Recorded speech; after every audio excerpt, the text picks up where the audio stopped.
Welcome to Employment Law This Week. I'm George Whipple. Enforcement action heats up as the administration takes its DEI fight to employers on multiple fronts.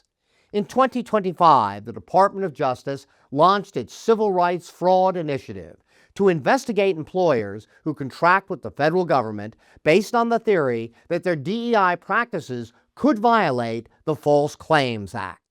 The False Claims Act allows the government or a private whistleblower acting on the government's behalf to sue an entity that knowingly submits a false or fraudulent claim for payment to the federal government.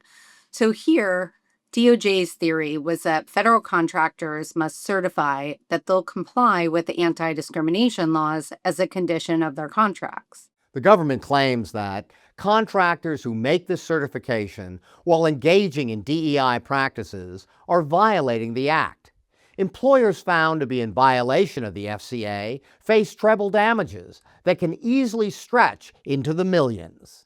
Federal contractors should also be aware of the recent executive order requiring them to certify that both the contractors themselves and any subcontractors will not engage in discriminatory DEI practices. Action to comply must be taken by April 25th. I think it's a real wake-up call for federal contractors and grantees. The Civil Division, coincidentally, my old division at the Department of Justice, and the EEOC, through Chair Lucas, have all publicly signaled that they will aggressively pursue investigations of Title VII and other violation of statutory laws. And there's real liability exposure for employers here.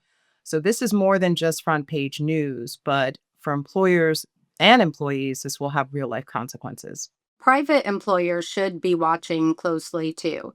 The risk right now isn't a single court ruling declaring DEI unlawful, it's enforcement, investigations, subpoenas, and contract obligations hitting from multiple directions, often before litigation even begins. Finally, it's important to note that the practices at issue, diverse interview slates, diverse sources, demographic goals tied to bonuses, and race or sex restricted mentoring and training programs were standard corporate practice just a few years ago. Things are moving quickly, so what should employers do now? This legal landscape and current environment is ever changing, so it's important to consult with counsel.